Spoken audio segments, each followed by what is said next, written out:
Testing one, two, testing one, two. Welcome to House Culture Conversations. I am your host, DJ Delight, and it's so good to see everybody. Trust you are well and that you have been having a fantastic holiday season. We have an amazing guest, and this guest has stayed up pretty late to be with us. So, without further ado, let's get him in the room. What's happening, DJ Murrell? How are Yo! you? All good, brother, man. Thank you so much for the invite to come on and chat and stuff. Yeah, my pleasure. My pleasure. Well, whether you are listening to us on Twitch, Facebook Live, or YouTube, we appreciate you Wow. listening in. And we're going to have an amazing conversation here. I can feel the vibe already. So, hey, first off, how are you? I see the Christmas tree sparkling in the background. We're all up and running over here. Yeah, we do love the Christmas time. We've got two little and two small children. So in the house, we've got the tree up, and we're good to go, man. We're blessed. And yeah, just gonna enjoy a good Christmas coming up. So yeah, the tree is up.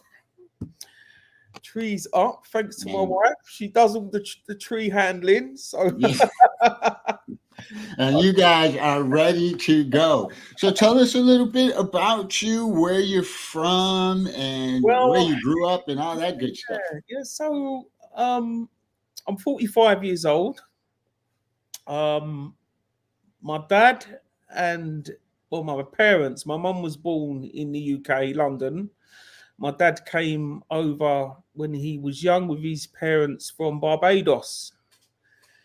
So, yeah, they came over, sort of made a life.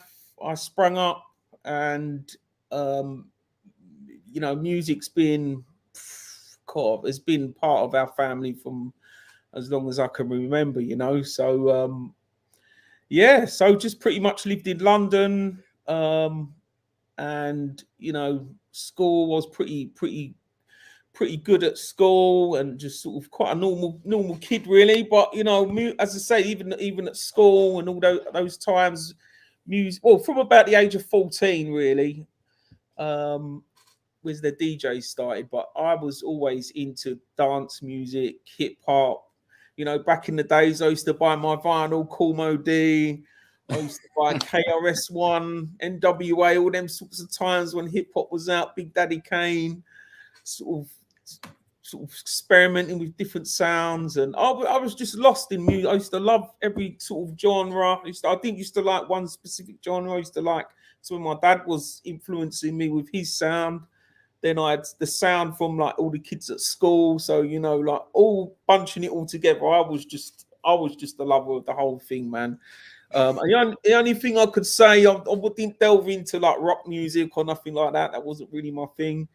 But yeah, music. Everything else was fair game, huh? Yeah, totally. Hey, well, you're listening to House Culture Conversations. We are cutting it up with DJ Murrell, Sweet D Sauce. I see you, and I see the fam coming in. So don't hesitate to drop a comment or a question for DJ Murrell. We'll be with him for a little bit here, just finding out a little bit more about him and his love of this thing called house. Now, you said you started getting into dance music and the turntables around 14. That's pretty young. I actually remember it. Yeah, I was 14. At high school, there was a friend of mine. Shout out to Dez. There was another guy called Sublo. He went to by the name of Sublo. He was a DJ, and they were older than me. They were like a couple years higher grade than me. So like I would always sort of hang around with sort of the older kids, and I was like the young one. And then at lunch times, skip back to the estate.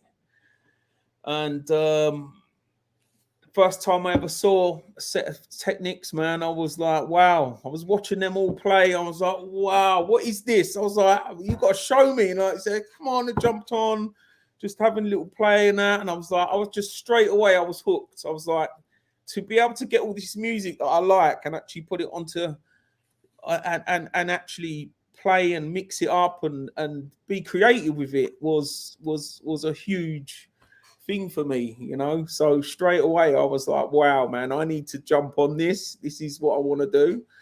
And yeah, so I mean at the time as well, so I had my dad was in the 80s, he was a very famous drummer. So he'd be touring with different groups, and I would always be going along to, so I had a music knowledge, and he always wanted me to, like, really, I look back to this day and I still don't know whether he, no, in fact he does know it wasn't a waste of money, but he did ask me, he wanted me to learn the keys, and he was even trying to get me on the drums, the same as him, 'cause he's a drummer. And I was like, no, Dad, Technics. He's like, really? I said, no, I wanna learn to DJ. This is my thing. I was showing him, and at the time, like I said, I don't know whether he thought it's going to be a 5-minute phase.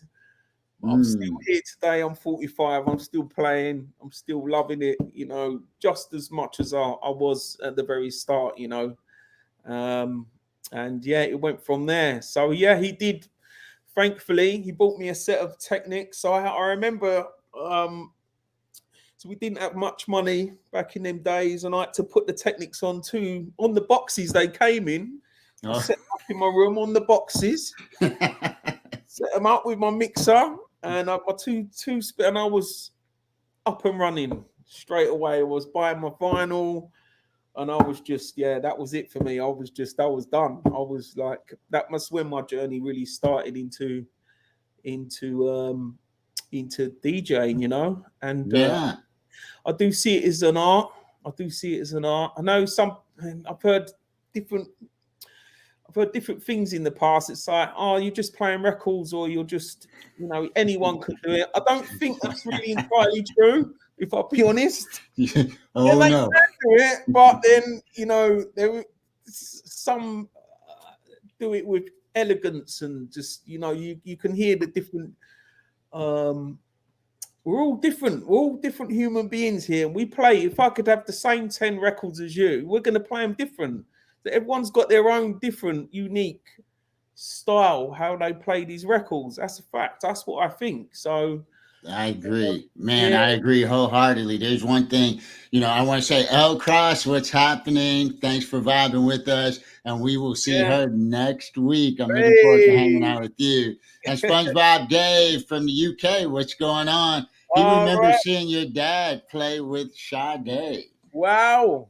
Yes. Wow. Yes. Yeah. That was another good, because the thing with my dad was, because he was a session drummer, he'd go off and we'll play different groups, and every time he come back off tour, I was so intrigued to see he's working with Lex. I'm like, Dad, you know, what's going on? What's in the pipeline? You know, and I'm so lucky that, because I managed to get to go along to a lot of these concerts and meet a lot of, like, unbelievably talented singers and musicians. Like, when I was a young kid, it was great, but I did have a problem with it, because I used to go into school the next day and my teacher would be like, can everyone write down what they've been up to the weekend? And at the time, I was driving around with George Michael and Andrew Ridgeley and all the band members, and we've been to concerts, and I'm writing down like what I've done in my week. And the teacher actually pulled me aside and said, "You're a pretty bad liar. You need to go outside." Yeah, took me outside. My mum had to go down to school to have a word with this lady. She had to tell her that no, he's telling the truth. That's it. From then on, it was like she she could believe it. I mean, it's like, yeah. So it was, and then I got the chance to, as I said, go along and witness my dad playing with Sade and all sorts of really good bands and singers, which he's still playing today. You know, he's still out there doing his thing. He lives in Spain now. He might be listening. Shout out to Trevor Murrell. Yes. Pops, I love it. Love it. So you said something. I want to make sure we don't just gloss over this, because you said, you know, being a DJ is an art, and I always say it's a skill. And people say, oh, you're just playing records. I would love to take that person, put them in front of 5,000 people at a festival and tell them to rock out. Thank you. Thank you. Thank you. That's when you know if you're worth anything as a DJ. I hear what they're saying. You're just playing records. I get that. But it's not just playing records. It's how you play those records. It's how you manipulate those records to create atmosphere and energy and swell that record with, you know, a lot of the techniques and the ability to transform that record through the technology and different things. I tell you, and then you can connect a light show to it and all these things that happen. It is a skill. So many different sides to it, you know.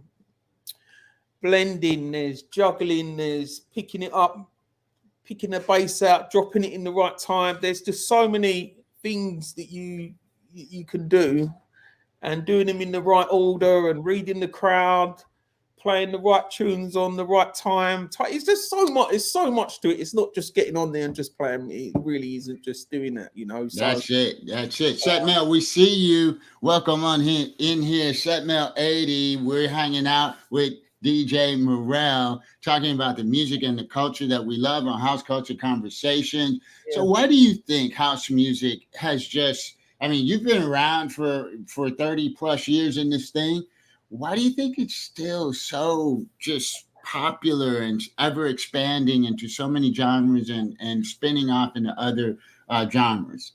I think the one good thing I do think why it's still so popular is, like you said, there's so many genres. So there's like, you know, you've got tech, afro, soulful. You've got so many different genres to suit different tastes and people's different tastes in music. I know there are some people into house music that couldn't stand the house music I listen to.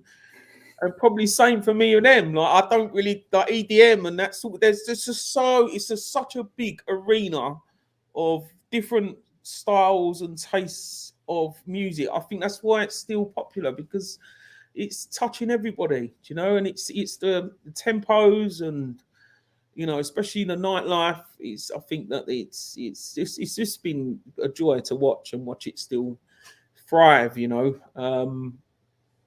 So yeah, I mean, I love the story about how it came about. I know it's, you know, thanks to some of the clubs, you know, in the States, Chicago, and it came over to.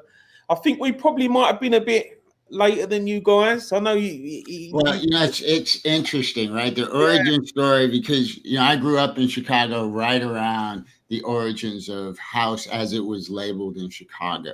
Yeah. And if you talk to anyone, we were getting music from everywhere.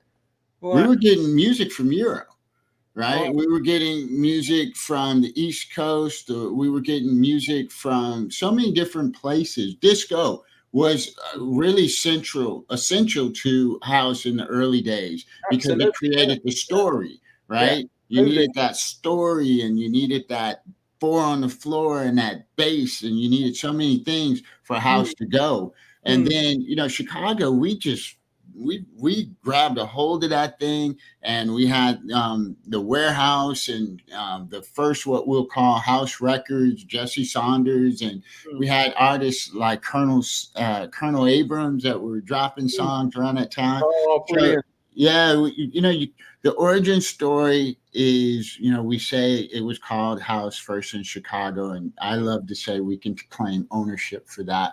But the music is a universal language. Absolutely. I mean, it's just from there to see that that's the sort of where it started, the epicenter, so to speak. Right now, you chuck that stone in the pond and you watch the ripples just go. Yeah. And that's what's happened. He's just like literally rippled across the whole of the globe, really, you know. Yeah, and so many of us, our U.S. artists, went overseas and just blew up, and just had so much success across the pond than they did in the States. Yeah, no, absolutely. And absolutely. Who were a couple of your influences over the years? My influences, when I very first started, because over here in the UK, about 1994, 93, 94, we were all right, let's go back before that. Say in the 91, 2, there was no garage music, there was no house music. We were all rocking to something called drum and bass, and it was more hardcore kind of sound, and it was like, and the whole that's what it was, you know. Once garage landed, we were getting tracks from Barbara Tucker. It came in.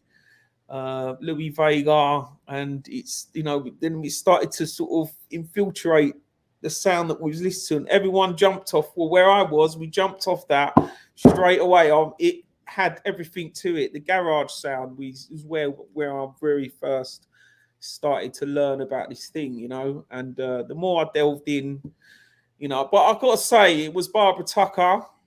I heard a Barbara Tucker track.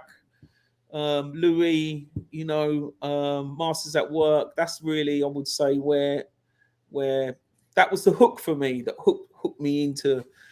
But the good thing about it was it sort of, the US garage come to the UK, and then we had UK producers now producing the same sort of sound. So we had a guy called Grant Nelson.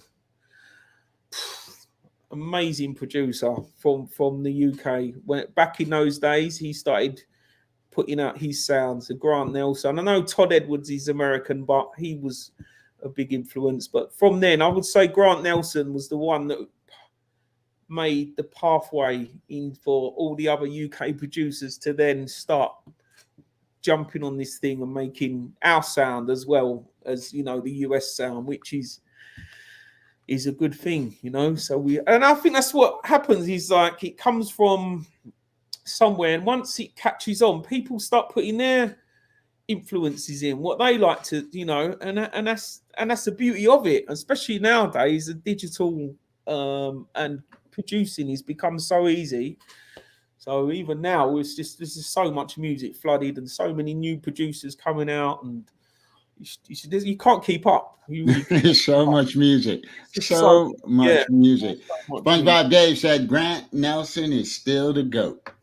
It's the GOAT. He's the GOAT, yeah. and I still listen back, and I still even play some of those early tracks still, because they're just timeless. You know, you listen back to them now. And I think that's probably one of the hardest things as a producer to master, is the art of time. Because if you can master the art of time and actually have your track being played 2-3 years later and it's still, you know, it's got that still banging, yes. That's, you know, I know there's a lot of artists and producers. I think, you know, that's because the problem, I think, I've got to say, that being it digital now, like back in the day, we were playing vinyls, and, you know, you go to the record store and would wait. I'd be going up to Music Power Records, like, what's new? And he'll bring out 9 or 10 different vinyl, right, 12 maybe max. I'd be playing. I'd leave with a whole lot. But now we're not doing that now. It's changed. Obviously, it's digital now. I turn on my computer. There's hundreds of files. Yes. Like, wow, and it's like, it's so fast. So each week, I'm literally playing one track, which is sad, really. I mean, it's so, because it's so fast, and people want to. I mean, when I'm playing on House FM, I'm trying to keep it fresh every week. So we're just going through music every week, and, you know, I've got like a whole barrage of backlog of music that I've played only probably 2 or 3 times, you know, and but yeah, that's the one sort of thing that I would say is a bit sad, because, you know, these producers spend a lot of time in the studio. You know, I know that, you know, the hard work that they go through, and, you know, as I said, it's out 1 week, and then 3-4 weeks later, then there's other tracks, and you're moving on. You moved on. Hey, great track, but here comes some new ones. Here comes some more coming right down the pipeline. And it's really hard. The DJ in this field, you know, we're all sort of like, we all want the newest sound. We all want to, you know, if there's a track that's been out a week, whoever's got the one that's out next week, we all want that one. Do you see what I'm saying? It's just so, that's what it's. Yeah, it is tough. It is tough. DJ, Ah, get down from Chicago. Hey, yo, what's happening? Good to see you. Thanks for yo, vibing with us and yeah, stopping in. yeah, And I'm telling you, you such insight. There's so much music, and as DJs, we've got to think about that, yeah, totally, right? Because to your point, mm, I've got to look at myself and say I'm guilty mm, because every week I'm looking to play mostly new stuff. yeah, totally, totally. It's just like, Every week I'm looking to play some new stuff that nobody's ever heard or looking for that thing. They're like, where'd you get that at? Where'd you find that yeah, at? And I yeah, found it in the crevices of some kind of track search. And I didn't even know what I was looking for. And I found this gym and I was like, ha, I'm gonna yeah, drop this one on them, right? To the and not realizing that our producers that to your point of putting that blood sweat and tears in are looking for plays, yeah, they're looking totally, for totally, exposure. I appreciate that. That's a yeah, really good insight. yeah. No, that's one thing, and but yeah, as on a whole, I think the scene is where the genres that I play and listen to, the scene is very healthy right now in the UK. There's a lot of events that go on in London. That's pretty much if you look, there's one like probably like every week, really. That's Yeah. and they rotate obviously between about 10 or 12 promoters, and it rotates. But I was speaking to DCR. Shout out to DCR, by the way, and he was like, "Yo, you've got like you're always going out. You've always got like things going on, and that is one good thing, I guess. Because I'm never at a loss if I want to if I want to Yeah. go out and listen to some stuff. Um, we done one last week. It's Groove Odyssey. Louis was over for that. Um, Monique Bingham came over to London for that. It was brilliant. Such a good night. Um, and then yeah, there's events now going on. As probably like in the next 2-3 weeks, we've got events going on. We've got some good DJs playing, and we're lucky to have that. I think, yeah, we are lucky to have that. So that's nice. That's a good thing for us. Absolutely, absolutely. Now I want you to talk a little bit about House FM. Now, this has been something you've been at for a while, a labor of love, you and your crew. So Mm. tell us a little bit about it and where you're going with that. Okay, this is my personal. So these are my personal views on things. There might be people listening going, "Nah, this one's better," or "No, I prefer that state." But for me, I've played on. I've been doing radio for tens of years, and House FM was always. I always wanted to land the spot on House FM. If I'll be honest, always. That was like the one. Like I don't know, like if you're a kid and you want to play for a football team and you think I would love to, like that was for me. House FM was my ideal platform to be on. And I would say to myself, one day I'm going to get onto House FM. I did say it to my partner once. She's not here now. I said to her, I'm going to get onto House FM, and she was like, "Yeah." I said, "No, I'm gonna do it. I'm gonna do it." I made that my a goal of mine.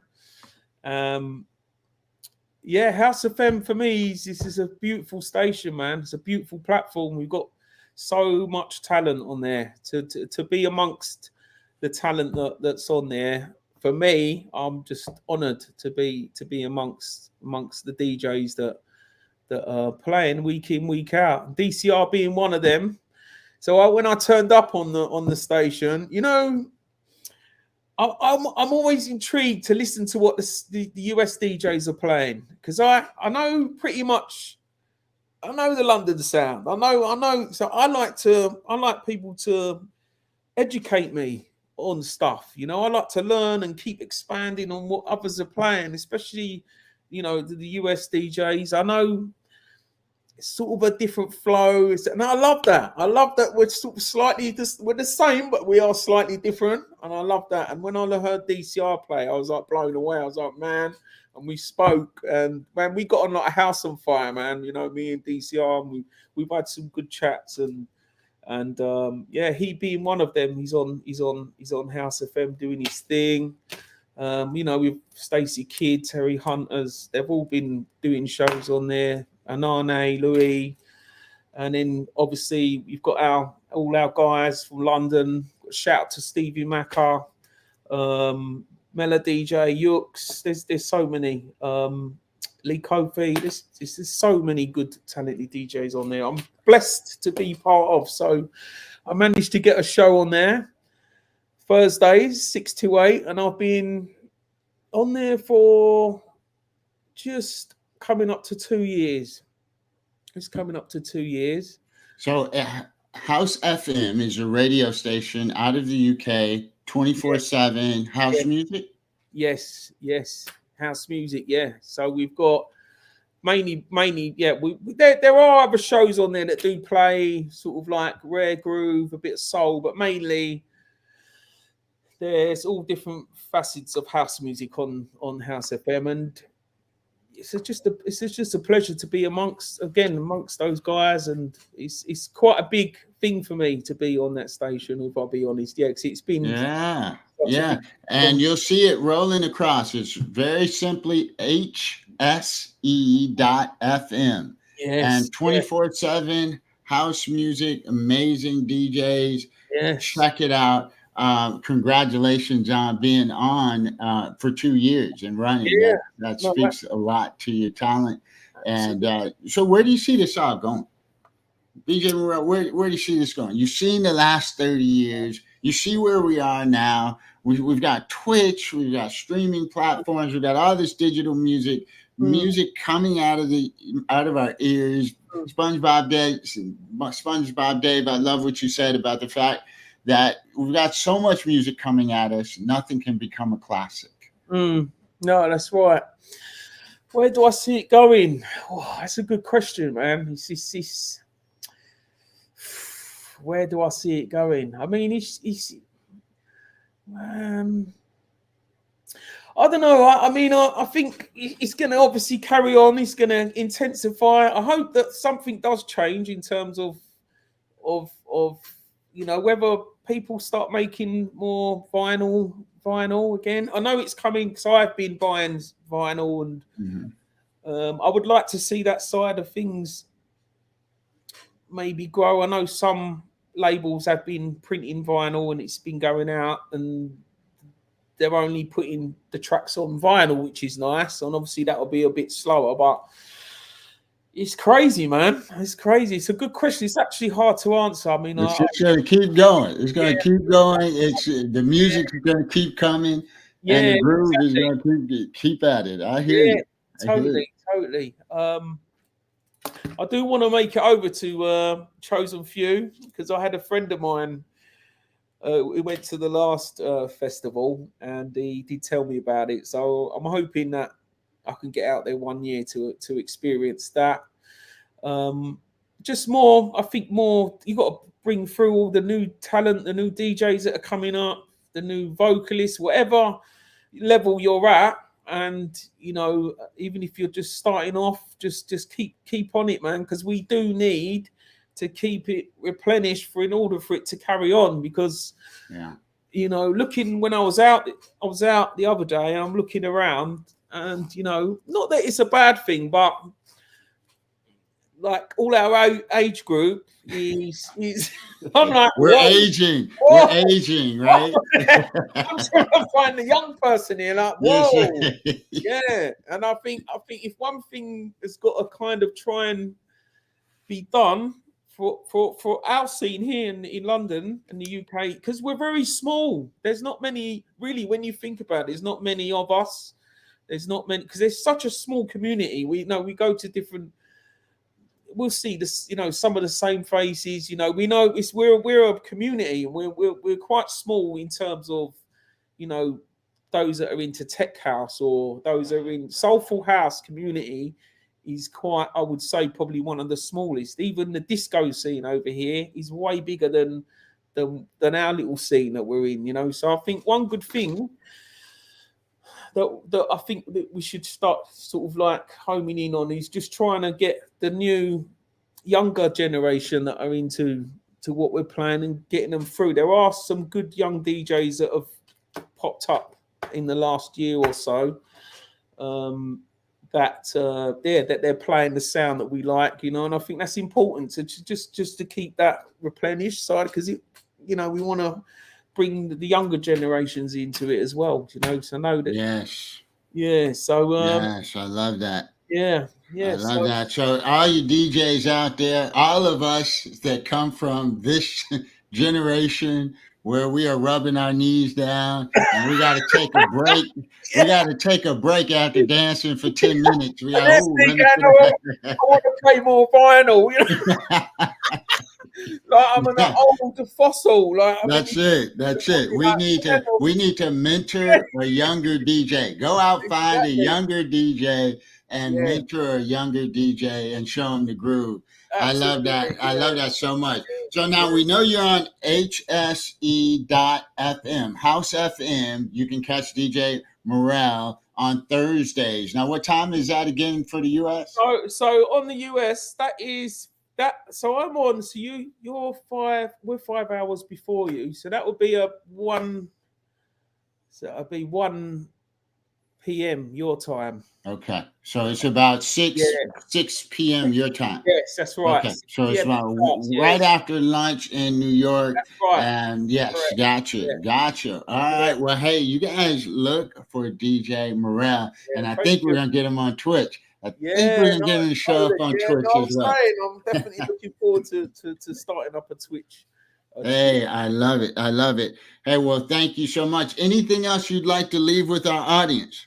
I'd just like to thank you for inviting me on for the chat. I've loved it. Thank you everyone that's took the time to listen this evening. And just want to say thanks really. And everyone have a blessed Christmas.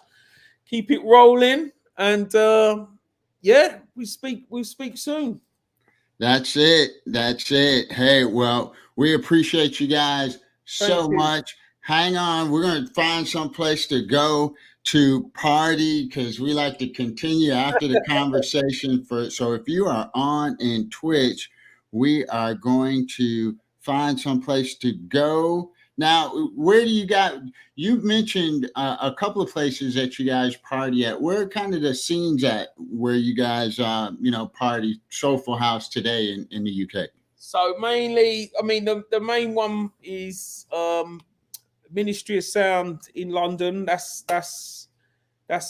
holds one of the events that House FM, and big shout to Mikey as well, and Dion, Buzzard, management, all the management at House FM that are working hard behind the scenes, and they managed to put that event on in Ministry of Sound. Big place, beautiful venue.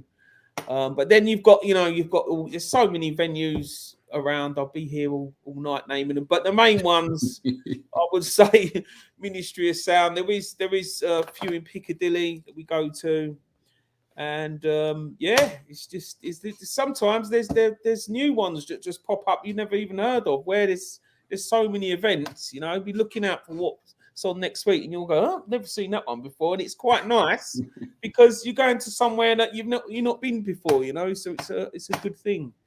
But, so there you have it, folks. Check it out, and we're gonna see you next time on House Culture Conversations next week. L Cross is with us, so we're gonna get it from another side of the groove, a perspective that we don't often get to see. Thanks again, DJ Murrell. You guys enjoy. Thank you. Yeah. Hold on for a second.